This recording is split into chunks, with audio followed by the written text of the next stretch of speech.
साहित्य लहर में आपका स्वागत है। आज आप सुनेंगे मालती जोशी जी की कहानी मान अपमान। आइए कहानी सुनते हैं। मंदिर से बाहर निकलते हुए माँ जी ने उसे देखा और ठिठक कर खड़ी हो गई। यो उनकी नज़र पहले की सी नहीं रह गई है। बहुत दूर का वे साफ नहीं देख पाती। फिर भी उन्होंने पहचान लिया कि सड़क पर रिक्शे वाले से उलझने वाली यह महिला अल्लाह राखी ही है। वे उसे जोर से आवाज देने को हुई, पर बगल में खड़े वर्दीधार ड्राइवर और सिपाही को देखकर सकुचा गई। फिर उन्होंने सिपाही गंगाराम से ही कहा कि वह सामने खड़ी औरत को बुला लाए। अचानक मिले इस वारंट से रिक्शे वाला और उसकी सवारी सभी सहम गए। रिक्शे वाला तो भाग खड़ा हुआ। सिपाही का संदेश सुनकर अल्लाह राखी पहले तो कुछ चौंकी। आंखें मिचमिचाकर उसने माजी को देखा और एकदम पहचान की उजास से उसका चेहरा खिल उठा।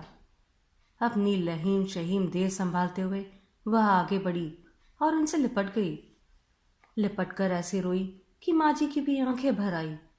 ये रुलाई सिर्फ अरसे से बिछड़ने की नहीं थी, इसमें उनकी यादें भी शामिल थी जो इस बीच संसार से उठ गए थे। अल्लाह राखी को तो होश ही नहीं था, पर माजी जल्दी संभल गई। नौकरों चाकरों के सामने इस तरह भावुकता का प्रदर्शन करना उन्हें अच्छा नहीं लग रहा था। अल्लाह राखी, उन्होंने उसकी पीठ पर हाथ फेरते हुए कहा, सब्र कर अल्लाह राखी, हम सबको एक दिन जाना है। इस तरह रोने से क्या फायदा। अच्छा यह तो बता, यहाँ कैसे आई थी। भतीजे की शादी में आई थी हुजूर, कल का निकाह था, आज रुखसती है। अच्छा हुआ आपसे मुलाकात हो गई, रात की गाड़ी से तो लौटना ही है। अभी कहाँ जा रही थी। दरगाह शरीफ जा रही थी हुजूर, सुना है बड़ी मकबूल जगह है, पर यह मुआ रिक्शे वाला तो जैसे लूटे ले रहा है। जाने दे उसे, तुझे मैं गाड़ी पर भेज दूंगी, पहले घर तो चल। घर तो हुजूर का यहाँ मुकाम है आजकल। किसके पास। अपने बेटे के पास। हाय अल्लाह, तो मुन्ना बाबू यहाँ है। तू हमेशा कहती थी ना मुन्ना बाबू तो डिप्टी बनेगा, तो वह सचमुच डिप्टी बन गया है। वह मालिक बड़ा कारसाज है हुजूर, सबकी ख्वाहिश पूरी करता है। अब मुझे घर ले ही चलिए, मुन्ना बाबू को देखने के लिए आंखें तरस गई है। वह तो कल से दौरे पर गया है, पर घर पर बहुरानी है। मैं अभी आई सरकार। वह लपक कर अपनी हमजोलियों के पास गई, उन्हें समझा बुझाकर भेज दिया। उनमें से किसी का एक अच्छा सा शॉल लेकर ओढ़ लिया और बोली, चलिए। गेट में दाखिल होते हुए ही अल्लाह राखी की आंखें फैलना शुरू हो गई, तो फैलती ही चली गई।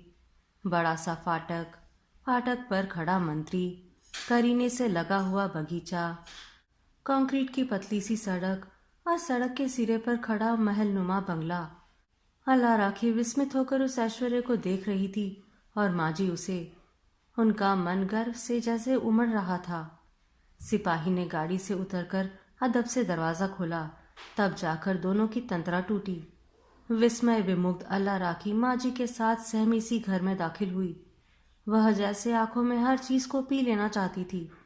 इतनी शान शौकत, इतनी साज सज्जा उसने भला कहीं देखी होगी। आओ। माजी की आवाज़ सुनकर वह चौंकी। वे लोग शायद माजी के कमरे के सामने खड़े थे। वह भीतर पाँव देने को ही थी कि सामने ठाकुर जी को देखकर दरवाजे में ही ठिठक गई। अरे आ जा, ठाकुर जी तो ऊपर अलमारी में विराजे हैं। माजी ने उसे तसल्ली देते हुए कहा, अब तो मैंने सब विचार छोड़ दिए हैं। बच्चों के साथ रहना है ना, उन्हीं का सा होकर रहना पड़ता है। वह भीतर तो आ गई, पर किसी तरह उनके पलंग पर बैठने को राजी नहीं हुई। बड़ी मुश्किल से उसे कुर्सी पर बिठाया जा सका। मैं अभी आई, माजी ने कहा, और कमरे से बाहर जाकर हाफते कांपते वे ऊपर चढ़ी। बेटे के कमरे के पास जाकर उन्होंने हल्की सी दस्तक दी। बहू। बहू बिस्तर पर रौंदी लेटकर कोई उपन्यास पढ़ रही थी। उसने एक ढीला सा चोगा पहन रखा था और कटे बाल माथे पर चिथराए हुए थे। सास की आवाज़ सुनते ही बिजली की गति से उठ बैठी। अरे मम्मी जी, आपने तकलीफ क्यों की, मुझे रिंग कर देती। हाँ, इस घर में यह सुविधा भी है। अपने कमरे में बैठे बैठे वे इन लोगों से बात कर सकती है, पर हर बात क्या फोन पर कही जा सकती है? बेटे, मेरी एक सहेली आई हुई है, उन्होंने धीरे से कहा। थोड़ी देर बाद नीचे आ जाना। अच्छा। जी, बहू ने नम्रता से कहा। वे उसी तरह हाफते हुए नीचे उतर आई। कमरे में जाने से पहले वे किचन में गई और ढेर सारे नाश्ते का ऑर्डर दे आई। पंडित तो हैरान रह गया। माँ जी इस तरह खुद आकर तो कभी कुछ बनवाती नहीं, शायद आज कोई खास मेहमान है। कमरे में आकर माँ जी ने रीनू चीनू के एल्बम निकाल लिए और सविस्तार शादी का लेखा जोखा बताने लगी। अल्लाह राखी मुग्ध भाव से वे रंगीन तस्वीरें देखती रही। दोनों गुड़िया सी बेबी लोग अब तो पहचान में ही नहीं आ रही थी, और डॉक्टर कितने थके से लग रहे थे। मुन्ने की शादी की तो पूरी फिल्म बनी है, पर तेरे पास टाइम नहीं है ना, 2-3 घंटे तो लगते ही है। इंशाअल्लाह कभी फिर से इस तरफ आना हुआ तो ज़रूर देखूंगी। ज़रूर आना, माँ जी ने कहा, पर पता नहीं हम लोग तब कहाँ होंगे। पुलिस की नौकरी है ना, हर 1.5-2 साल में बदली हो जाती है। अपना अच्छा था, 8-10 साल तो कोई हिलाता नहीं था। अल्लाह, क्या दिन थे वे भी। अल्लाह राखी ने उसास भरकर कहा, और यादों की गठरियां खुली तो खुलती ही चली गई। कहने सुनने को दोनों के पास कितना कुछ तो था। बहू ने कमरे में प्रवेश किया, तब तक वे 15-20 साल पीछे लौट चुकी थी।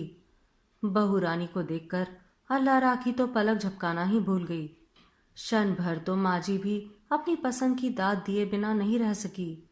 चंपई रंग की रेशमी साड़ी में बहू का अपना रंग एकदम मिल गया था। जरी की चौड़ी लाल किनारे से उसने सिर खूब आगे तक ढका हुआ था। चेहरे पर लुलाई जैसे कि कल ही ब्याह कर आई हो। कटे हुए बालों को उसने रबर से पीछे बांध लिया था। दोनों हाथों में दर्जन भर लाल पीली चूड़ियां थी और माथे पर बड़ी सी सुनहरी बिंदिया दमक रही थी। बहू ने आगे बढ़कर बड़ी ही शालीन ढंग से अल्लाह राखी के पैर छुए तो वह जैसे सोते से जागी।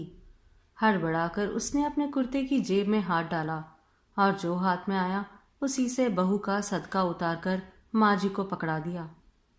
इसे मंगतों में बांट दीजिएगा। फिर उसने अपना मखमल का बटुआ खोला और एक 50 का नोट बहू के हाथ में थमा दिया। अरे, ये क्या करती हो? माँ जी अस्त व्यस्त हो उठी। क्यों, क्या खाली हाथ बहू का मुंह देखूंगी? पर इतना सारा? हाय, मुझ निगोड़ी की औकात ही क्या है जो इतना कुछ करूं। ये तो बहू की चूड़ी बिंदी के लायक भी नहीं है। सच, जी जुड़ा गया हमारा। आप रात को इसकी नज़र उतार दीजिएगा, मुझ निगोड़ी की ही ना लग जाए कहीं। माँ जी परेशान हो उठी। बैठे बिठाए उन्होंने इस गरीबनी पर इतना भार जो डाल दिया। उन्होंने आंखों ही आंखों में बहू को कुछ आदेश दिया। तुरंत बाजार से मिठाई और फल फूल आ गए। मिठाई के डब्बे पर माँ जी ने अपना सबसे कीमती दुशाला रखा। अल्लाह राखी की फरमाइश पर बेटे बहू के साथ खिंचा हुआ अपना एक फोटो रखा और उसी लिफाफे में चुपके से 100-100 के नोट भी डाल दिए। तब कहीं जाकर उन्हें चैन आया। जाते हुए अल्लाह राखी बार बार कह रही थी, मैं तो भैया की एहसानमंद हूँ, वही जिद करके ले आया था, नहीं तो मेरे आने की कोई मंशा ही नहीं थी। यहाँ आई तो आपके दीदार हो गए। कभी सोचा भी ना था कि फिर से मुलाकात होगी। सच, अल्लाह बड़ा मेहरबान है, वह दिल की बात जानता है। मुन्ना बाबू को और देख लेती, बस यही कसक मन में रह गई। उसे गाड़ी पर भेजकर माँ जी उदास भाव से कमरे में लौट आई। बहू भी उनके साथ पोछ तक आई थी। उनका बड़ा मन था कि बहू उनके पास आकर बैठे और पूछे, मम्मी, वे कौन थी? वे उसे सारा इतिहास सुनाने को आतुर थी, पर बहू को शायद उसमें दिलचस्पी नहीं थी। उसने एक आज्ञाकारी सुशील बहू का रोल अदा कर दिया था। अब वह फिर से कमरे में जाकर पसर गई होगी।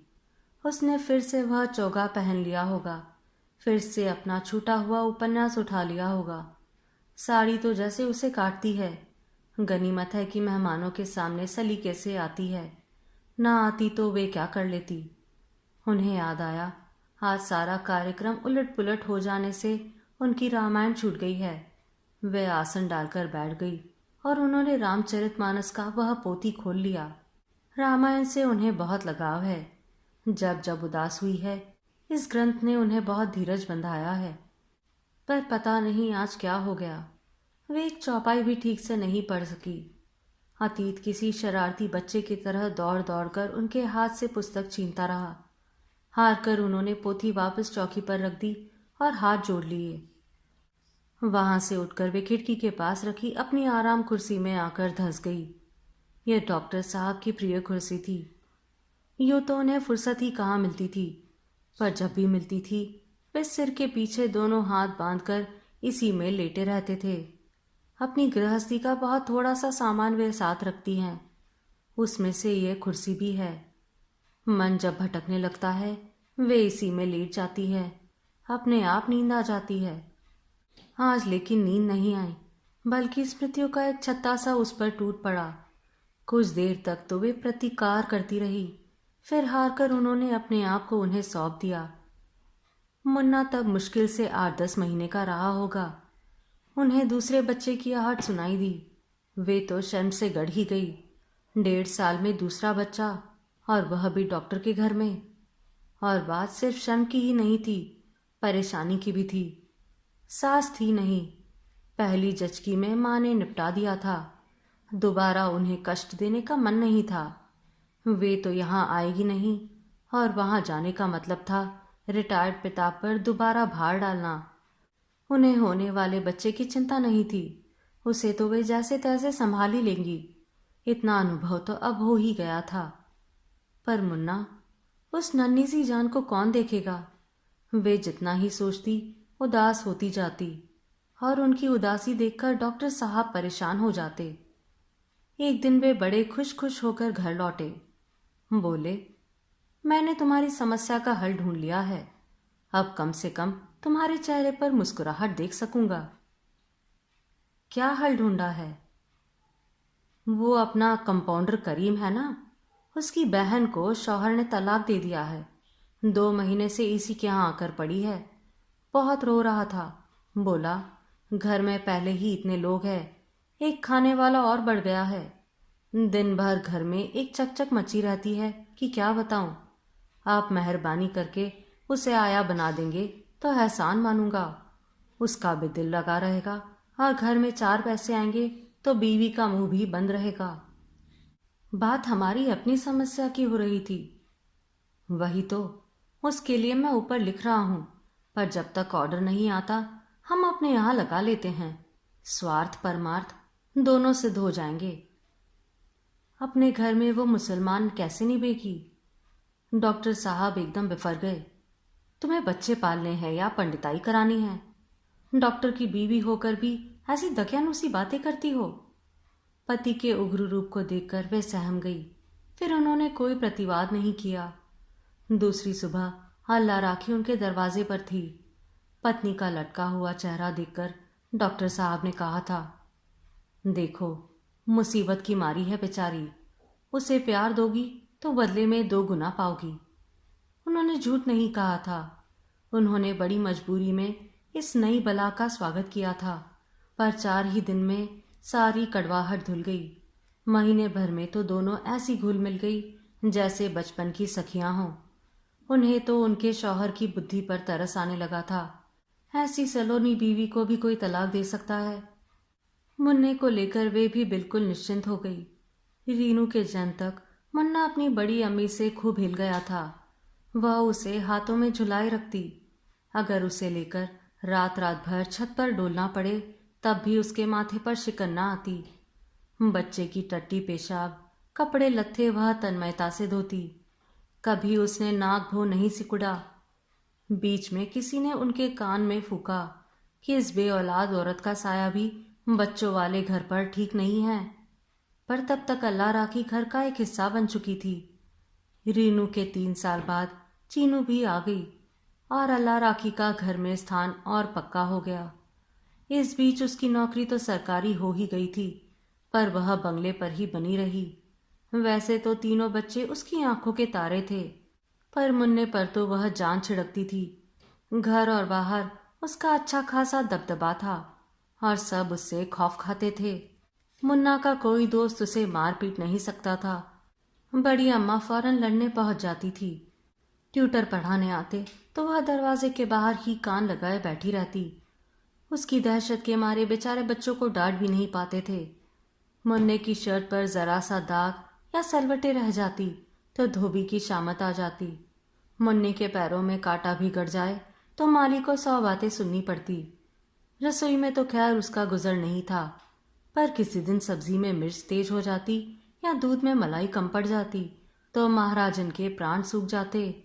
उसकी झिड़की खाकर फिर वह देर तक बड़बड़ाती रहती, अपना घर बार छोड़कर आई है बेगम या हमारी जान हलकान किए रहती है।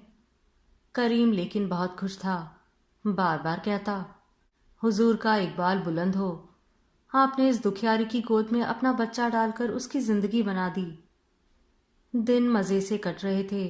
कभी यह ख्याल ही नहीं आया कि सरकारी नौकरी है, यहाँ से कभी भी तंबू उखड़ सकता है। सच तो यह था कि डॉक्टर साहब ने खुद कोशिश करके यह तंबू उखाड़ा था, नहीं तो वे मजे से यहीं रिटायर हो सकते थे। पर उस छोटी सी जगह में उन्हें अपने बच्चों का भविष्य नष्ट होते दिख रहा था, इसलिए उन्होंने तमाम असुविधाओं के बावजूद शहर में बदली करवा ली। उफ, क्या रोई है अल्लाह राखी उस दिन। लगा जैसे यशोदा से उसका कन्हैया बिछड़ रहा हो।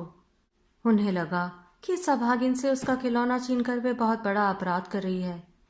पर जिंदगी क्या ऐसी भावनाओं के सहारे चलती है, उसे तो आगे ही बढ़ना होता है। शहर आकर कुछ दिन तक मुन्ना भी उदास रहा। उसने अपनी अटपटी भाषा में बड़ी अम्मा को पत्र भी लिखे, उनका जवाब भी आता रहा, पर यह क्रम धीरे धीरे टूटता गया। एक दिन बंद ही हो गया। बच्चे बड़े भाग्यवान होते हैं, वे ज्यादा दिन तक किसी चीज के लिए बिसुरते नहीं हैं। माँ जी लेकिन इतनी जल्दी नहीं भूली। वह हर साल मुन्ने के पास होने पर मिठाइयाँ भेजती रही, ईद पर रुपए भेजती रही। पर शहरी जीवन की आपाधापी में यह सिलसिला भी 4-5 साल से ज्यादा नहीं चला। एक आध बार अल्लाह राखी खुद भी आकर बच्चों को देख गई, पर उसे यह देखकर दुख हुआ कि मुन्ना अब उसे इतनी शिद्दत से याद नहीं करता। फिर मुन्ने ने बोर्ड की परीक्षा दी, मेरिट में पास हुआ। फिर कॉलेज गया, कंपटीशन में बैठा, आईपीएस बना। इस बीच लड़कियों की शादी हुई, डॉक्टर साहब बीमार हुए, मुन्ने की शादी, डॉक्टर साहब की मृत्यु। इस लंबे चौड़े घटनाक्रम में अल्लाह राखी बहुत दूर की चीज बन गई। लेकिन आज लग रहा है कि वह दूर कहाँ थी, वह तो यही मन के भीतर बैठी हुई थी। किसी कीमती साड़ी की तरह माँ जी ने उसे सहेज कर रख दिया था। अब अचानक निकाल कर देखा तो लगा वह आज भी उतनी ही नई है, अपने पन की खुशबू से सराबोर है। मुन्ना पूरे 4 दिन बाद लौटा। उसे जीप से उतरते देखा तो लगा काश अल्लाह राखी उसे देख पाती। पता नहीं कितनी बार तो उंगलियां चटकाती। 6 फुट की देह, दमकता हुआ रंग, नुकीली रौबदार मूछे। पिता ने बहुत चाहा था कि लड़का डॉक्टर बने, पर वह जैसे पुलिस अफसर बनने के लिए ही पैदा हुआ था। आगे पीछे से लूट मारते सिपाहियों को देखकर वह नए सिरे से निहाल हो गई। अल्लाह राखी की तरह बुदबुदाई, मुझ निगोड़ी की ही नजर ना लग जाए कहीं, मालिक रक्षा करना। मुन्ना घर में दाखिल हुआ। हॉल में खड़ी माँ को देखकर वह मुस्कुराया। हेलो मम्मी, कैसी हो? अच्छी हूँ, उन्होंने धीरे से जवाब दिया। पता नहीं क्यों जब वह मम्मी कहकर बुलाता है तो मुन्ना नहीं रह जाता। लगता है वाजपेयी जी का दामाद बोल रहा है। बहू की तर्ज पर उसने भी मम्मी कहना सीख लिया है। बहू को तो मुन्ना नाम भी अच्छा नहीं लगता, पर वे क्या करे, उसका इतना बड़ा सत्यजीत नाम उन्हें लेते ही नहीं बनता। बहू की तरह जीतू कहकर बुलाने में संकोच होता है। उन्होंने तो नाम लेना ही छोड़ दिया है। उसे अकेले में मुन्ना कह लेती है। कुशल क्षेम के बाद वे अपने कमरे में लौट गई। समझदार माँ थी, जानती है कि बेटा इतने दिनों बाद लौटा है, बहू से मिलने को आतुर होगा। अगर वे हॉल में ही जमी रही तो बेचारे को संकोच हो जाएगा। शाम को वे लोग घूमने निकल गए थे। ठीक तो है, बहू बेचारी अकेली कहीं नहीं निकल पाती। अच्छा भी नहीं लगता। जब मुन्ना यहाँ रहता है तो करीब करीब रोज ही दोनों बाहर निकल जाते हैं। आए दिन पार्टियां भी होती ही रहती है। रात में वे खाना नहीं खाती, इसलिए खाने की मेज पर बेटे से भेंट होने का सवाल ही नहीं था। वे चुपचाप बैठी प्रतीक्षा करती रही। सोने से पहले वह उसका हालचाल पूछने जरूर आता है। तब वे उसे अल्लाह राखी के बारे में बताएंगी। सुनकर कितना खुश होगा। नहीं, खुश क्यों होगा, बल्कि उसे तो दुख होगा कि वह दौरे पर था और इतने सालों बाद भेंट का एक मौका मिला था, वह चूक गया। वे लोग शायद किसी पार्टी में चले गए थे। रात काफी देर से लौटे। बहुत देर तक प्रतीक्षा करने के बाद उनकी थकी देह ने जवाब दे दिया था और वे बिस्तर में दुबक गई थी। कमरे की बत्ती उन्होंने जल्दी छोड़ दी थी। इस बात का संकेत था कि वे जाग रही है। मुन्ना देख लेगा तो कमरे में जरूर आएगा, यह हमेशा का नियम था। गाड़ी से उतरकर बहू तो अपने कमरे में चली गई, पर मुन्ना उनके पास आकर बैठा। इससे पहले कि वे कुछ कहती, उसी ने पूछ लिया, इधर मेहमान कौन आया था अम्मा? मीनू बता रही थी।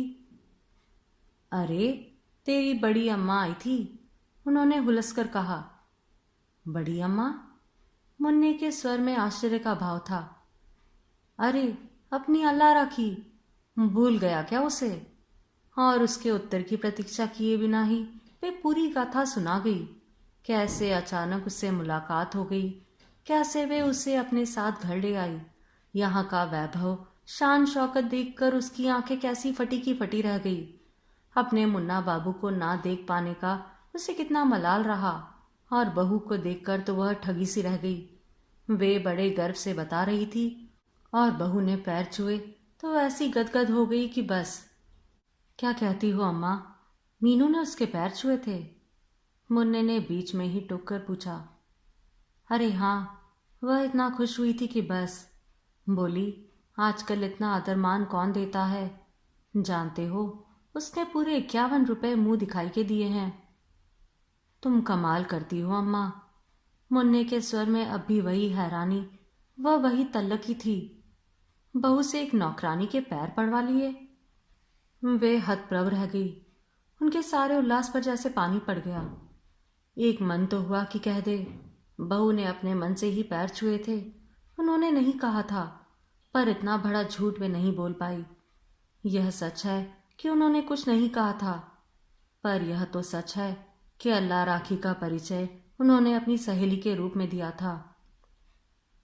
तुम भी कभी कभी गजब करती हो अम्मा। इसमें ऐसा कौन सा गजब हो गया बेटे? उन्होंने आहत भरे स्वर में कहा।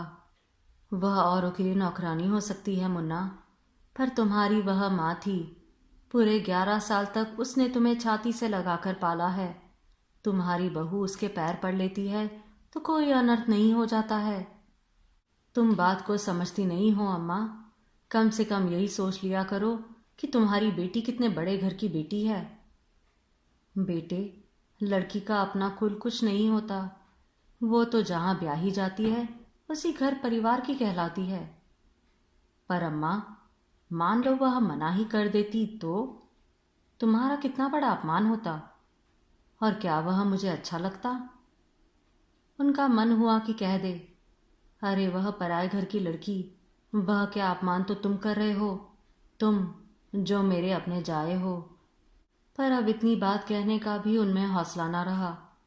उन्होंने करवट बदल ली और चादर को सिर तक ओढ़ते हुए बोली, बेटे जाओ तो बत्ती बुझा देना, आंखों में लगती है। आप सुन रहे थे मालती जोशी जी की कहानी मान अपमान।